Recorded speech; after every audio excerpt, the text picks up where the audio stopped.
Our continued efforts to reach the African and other ethnic communities in the United Kingdom with greater impacts and create the platform to hear your silent and unheard views in this hugely growing community in the United Kingdom. Our channel, Ben TV, presents to you another live current affairs television program. Our focus on the program is to review and discuss issues around the diaspora community in the UK. The program offers you that unrestricted voice on issues affecting you in the UK.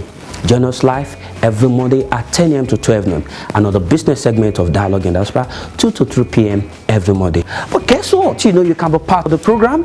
Just send us an email at bentelevisionuk@gmail.com. Dialogue in Diaspora, your voice, your opinion on our TV. Well, thank you for joining us on the program. Voice coming to you from Ben Television. My name is Tunde Alabi, and this is Voice coming to you. And on this show, we take a look at legal matters in the United Kingdom, immigration matter, marital issue, economic law, business law, every area of law. That's what we look at on the show. And as usual, we've got our in-house lead legal advisor. Let me put it that way. She's been on the show for a very long time. She is a senior partner at Obaseki Solicitors, and that's Jennifer Obaseki, senior partner Obaseki Solicitors UK. Jennifer, happy New Year! Thank you for coming on the show again. Thank you. Fantastic. Quickly, let's have a review of 2016 in UK's legal space. Well, what a busy year it was. Apart from the Brexit vote, there was at least 4 announcements of changes towards the immigration legislation that affected people. And you had not only those who were applying who were affected by the legislation, but we also had landlords, increases on fines for employers, further obligations on landlords to check those who they are renting to. Become very difficult for people as well because of the fee increases, making it very, very difficult. And the legislation also preventing you from putting in your applications late. So where you would have had up to 28 days to make an application, that has now been slashed to 14 should the date of your expiry of your visa pass. And not only that, you have to have good reason to allow a further submission or application after 14 days from the date that it has expired. Also legislation with regards to naturalisation. Again, the Secretary of State pulling back power, saying that they have the discretion to grant the British nationality for people who are claiming through their paternal rights. So in other words, giving them the right to question the paternity of those who would ordinarily register children as parents of British nationals born in the UK. Is that generally, or they do it haphazardly? They just pick a case, or is it kind of a rule now? This is the reason why they changed the legislation to give them that as a general power. We have to look at the fact that there is the increased request that people exercise their rights of appeal from outside of the United Kingdom. That includes people with children. Towards the end of last year, this was reaffirmed with a case that stressed that children are not barriers to deportation. Having children in the United Kingdom is not a barrier to deportation. And again, that is if none of the parents has status. That's correct. So, but should one of the parents have a status, what happens?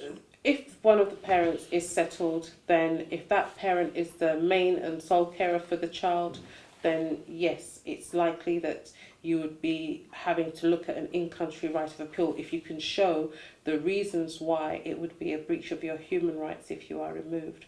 But believe me, the courts have stressed that just having the existence of a child is no barrier to removal. And this was tested at the Supreme Court, and they delivered a very unfortunate judgment, I would say, for those who have children in the United Kingdom. So, in other words, it is not just simply so what an happens explanation to the say article relating to right to family life? Well, to say that you have your Article 8 rights to family life, if you're expected to leave the UK as a family because there are not barriers to your removal, there are not barriers to you reintegrating, then family life is said to continue in the country you're being moved to. So that includes children that are over the age of 7. That includes children that are even 9.5. So you've got to be very, very careful when making applications with regards to children, and being able to show that they cannot reintegrate in their country of origin, or if there are risks, to show what they are. Also, we had the leave to remain, the temporary leave to remain, discretionary leave to remain, which will not automatically, if it's as a result of the refusal of asylum, not automatically lead to settlement. It can be, we've always known that discretionary leave to remain is 2.5 years, or in some instances, if it's after a refusal of asylum, can be for longer. It can also be for shorter. But now the Home Office have created a new status where it's definitely underlined that it will not lead to settlement if it's given in that particular category. So if you're given a period of temporary leave to remain, the discretionary leave to remain, the 2.5 years, it's not that one. There is a new category. Okay, the restricted leave to remain. The restricted leave to remain. You've got to be very clear when you are granted your leave to remain to check what you have been granted. Not that you will let it expire and think, oh, I can apply for settlement, and not realise that you should have challenged it when it was issued to you. So you've got to be very, very clear and sure when you are issued your leave to remain, what your entitlements are going to be. Again, we looked at the situation last year in relation to those who are entitled to fee waivers. I've stressed that if you're living in accommodation that is not suitable, you're overcrowded, or it's poor living standards, disrepair, and you can show that your income and expenditure leaves, at the end of the month, you're left with very, very little money. If you're in that situation, you should please try to apply for a fee waiver when it comes down to making your immigration applications, because there is actually a checklist that the caseworkers must go through. And having, let's say, insecure accommodation or poor accommodation, and being able to show that even after a year and 2 years of saving whatever money you have at the end of the month, you would not be able to meet the application fee, is very, very important. So please, if you know you're going to be struggling with the renewal fees, start preparing yourself for getting the evidence, not just for your extension of stay, but also for your fee waiver.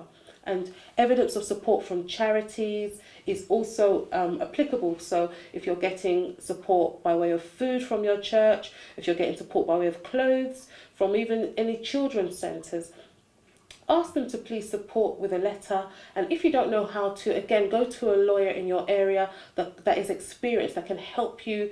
Ask them for the necessary evidence that's needed to support the application for the fee waiver, so that you can save yourself that stress, because you will be entitled to it if your evidence is there. You know, it's very important. We also had the successful turnaround by the government on the increase of appeal fees. It was set to go up to £800, and you know, thank goodness it did not go up to £800 from £140 to £800, because that would have denied a good load of people a barrier to accessing justice. But as I say, the downside of that is, even if you are having merits towards an appeal, it may mean that your appeal has to be exercised from outside the UK if you cannot show that your removal will lead to a very severe breach of your human rights. Have we had instances where out of country appeal is granted, and then the applicant becomes successful and then comes allowed back into the UK? Yes, there are situations where that happens, and the unfortunate thing is they're not that many. Because once an individual leaves the United Kingdom, it's difficult to administer, manage, provide evidence, discuss with your lawyers. If you're in a country where you don't have enough network to send scanned documents or receive emails, you don't have access to Wi-Fi, you don't have even a device, a phone, a smartphone, or access to a computer that will enable you prepare your appeal properly. So again, if you can show that you're going to a regime, for example, if you were being removed to Syria, and obviously that it's a war-torn country, you have risk of immediate harm, and Because you have no anybody ability from Syria to will have get rights to claim refugee status. refugee status, yes. But if you're going to a place where there is no ability for you to have that communication with your legal team, then that should be one of the grounds that you put forward in outlining why your human rights would be breached if you are to be removed from the United Kingdom. However, we've had one or two cases brought to our attention. One, there was actually two specific cases from Nigeria brought to my attention. One in relation to a young man that's in Lekki that was due to have an appeal, and another one where apparently a man was removed and was so traumatized by it that he actually went on and had a psychotic break and killed his parents. Now, one of the things that you have to realize is the government is also in a position where it only has to give you 48 hours notice to let you know which airport you're going to be landing in your country of origin. So this time frame is so short, and it's something that if there's a travel document that has been prepared for you, that they can actually, and you are detained, they can enforce. So it leaves a family or an individual 48 hours to try and lodge some kind of injunction to prevent the removal. So if you're in a position where you've been refused an application, you have to have a level of preparedness and try to put any application in on time, because that 48 hours goes very quick and leaves most lawyers who want to try and help you with insufficient time and information to do anything. So don't put yourself in a position where you can be detained if you're going to report and then suddenly given only 48 hours to know which airport you're going to be landing in. The other thing I would say, just before you do say anything, is that again, the other things that we have seen in relation to decisions that were made last year is the actual issues with regards to things like legacy. The Home Office, not only do you have to be here for more than 20 years unlawfully before you can be given or fall into a criteria where you can make an application, but many people who have been here for 20 years are now no longer being given indefinite leave to remain. They're actually being given discretionary leave to remain. So again, when you're... On what conditions? I mean, Yes, so it puts them in a position where they have to reapply and reapply up to 4 times. Wouldn't one question... Would you blame the Home Office for that? Or you probably want to question whoever has filed in the application under the long residency rule? Under the long residency rule... Or should such an applicant be entitled to? The fact is, the Home Office is entitled to give you a form of status. They're not obligated to give you indefinite leave to remain. And these are situations that have been tried and tested. One would hope that after 20 years they would be given indefinite leave to remain. But more and more increasingly we're seeing people who are being granted discretionary leave to remain. Why? Either because they've been said to have been working during that time, failed to comply with reporting obligations, and because of this they don't automatically qualify, and then it's the Home Office's discretion to give them a form of leave to remain, and they fall into it discretionarily, if you want to say that way. So when it comes down to the Home Office with regards to issues even like delay, if the Home Office have delayed on your application for an unreasonable period, there are cases that have gone up to the High Court that outline when it's in a situation where you don't squarely fit into a specific category, that delays of 2 years is not so unreasonable. But it's where the Home Office makes an actual mistake. For example, a caseworker grants you and forgets to send it out to you. in that situation, if you've been waiting and then it should have been sent out a year ago or a year before, then you can bring a claim against the Home Office for delay. But most times the Home Office will ask that you bring a complaint through the the Ombudsman, which means that you actually have to go through your MP to sign off your complaint to the Ombudsman. The High Court has started to reject complaints where the Home Office had made mistakes. And so the reason for that is they said there's a complaint scheme for people to actually use. Now, anybody who has written to the Home Office with regards to complaint will know that it's actually a very drawn out process. But if you can show that there has been an administrative error or an omission, so either they've done something or failed to do something that led to your delay in receiving status, delay in receiving a settled form of status, not necessarily indefinite leave to remain, could be discretionary, then you can bring a formal complaint, you can bring legal action against the Home Office for such. So if you're in that position, you have to take very much so expert advice because it is a specialist area, and you can also get additional support, as I've said, through your MP. The MPs tend to, at that level, help with the settlement of cases, or at least help get firm and conclusive answers from the Home Office to stop the protracted delay that can sometimes occur. Okay, how appropriate will this be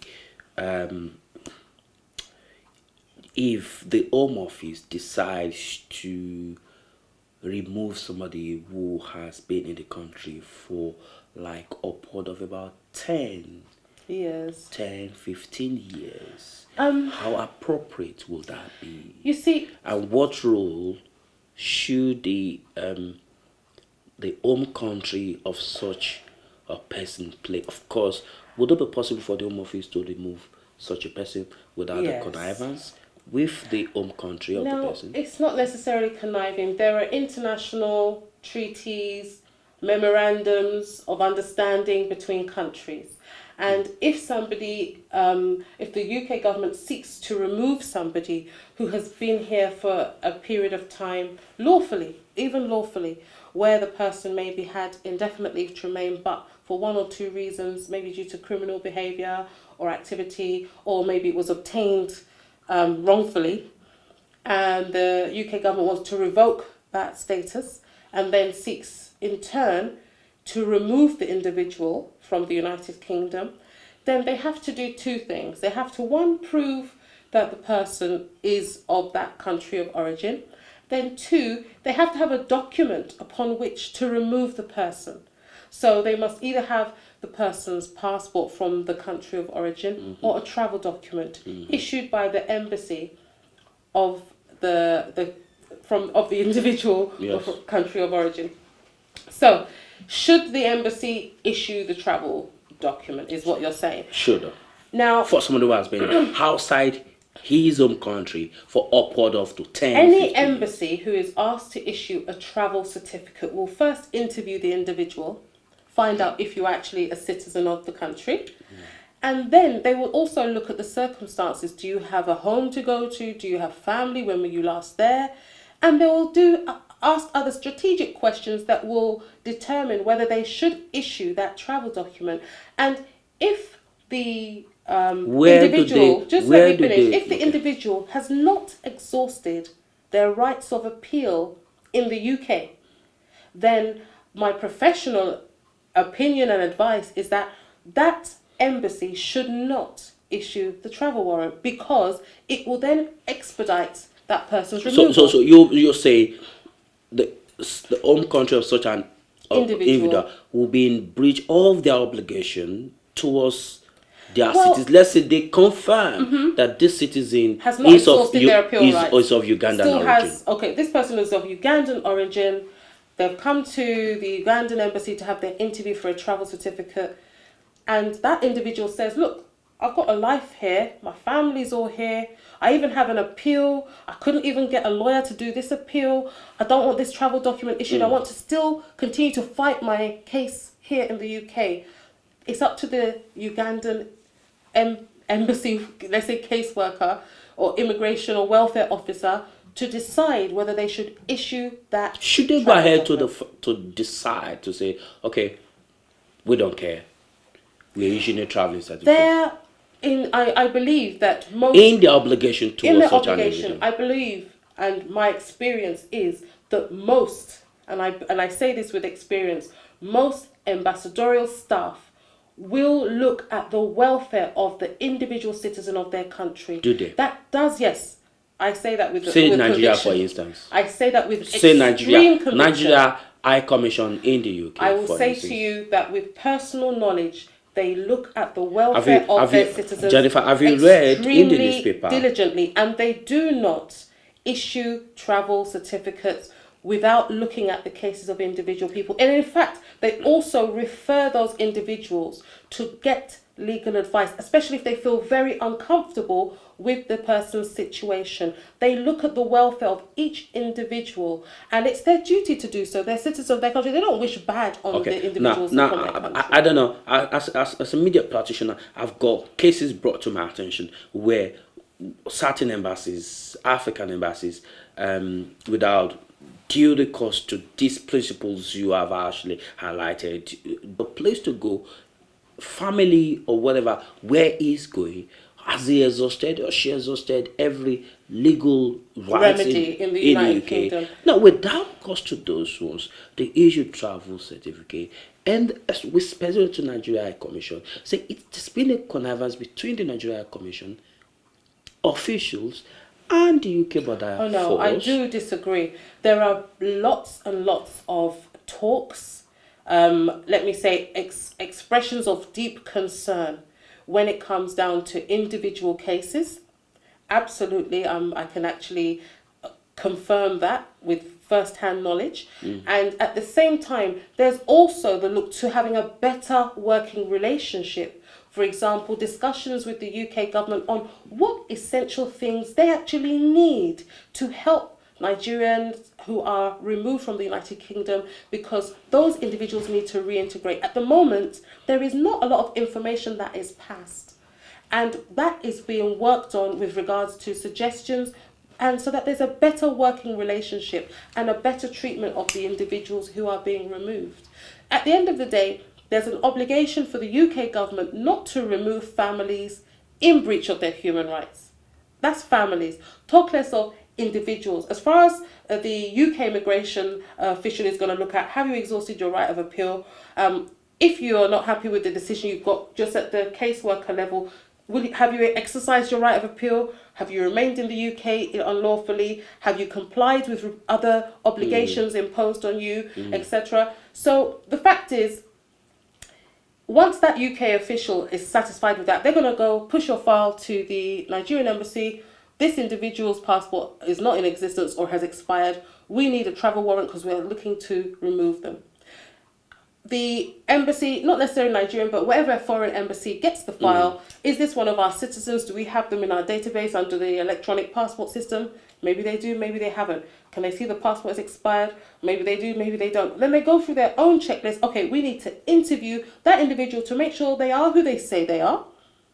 And then before we make a decision as to whether it's in, that citizen's interest, should the home country issue the travel warrant. Should the home country refuse to issue the travel warrant? Or travel certificate, yeah. Or travel certificate to such an individual. Advice. Do you need professional help at a reasonable cost? At Obaseki Solicitors, we have experts in property law, human rights, criminal litigation, immigration, civil litigation, family law,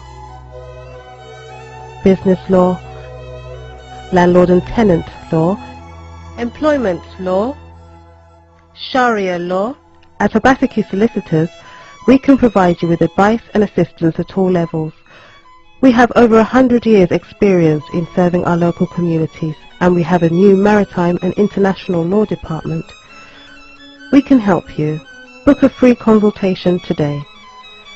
Obaseki Solicitors, providing you with advice and assistance at.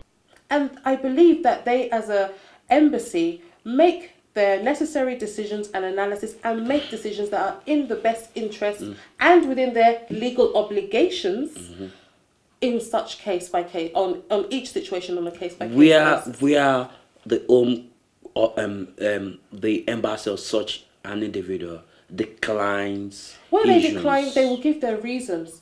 If they need to make further inquiries, they go on and they do make further inquiries. If they believe this individual has not been fairly treated, believe me, even the senators from Nigeria make representations on individuals' behalf when they hear what they believe to be unfair treatment or unfair cases. And I can say that again with first-hand knowledge. Well, that's fantastic, Jennifer. Thank you for giving us information on My that. pleasure. In case you have been watching the program and you've been affected by one or two issues we have raised today, you've got issues with either you've got immigration's matter that needs to be looked at, should get a qualified solicitor to give you advice. So better still, you can go to your Citizens Advice Bureau for more information on your matter, or if you feel like you want to talk to us, you can speak to Jennifer Obaseki solicitors. You can talk to the firm on the number on the screen for more information. Can we just quickly say this is not a legal advice, this is just community information on legal matters. So do not take this as legal advice on your situation. You need more information, legal advice, contact a solicitor, your Citizens Advice Bureau, or better still, speak with Jennifer Obaseki on the number on the screen. Thank you for being part of the program, and thank you for staying tuned. Until we come your way again, enjoy the rest of your week. Bye. Our continued efforts to reach the African and other ethnic communities in the United Kingdom with greater impacts and create the platform to hear your silent and unheard views in this hugely growing community in the United Kingdom. Our channel, Ben TV, presents to you another live current affairs television program.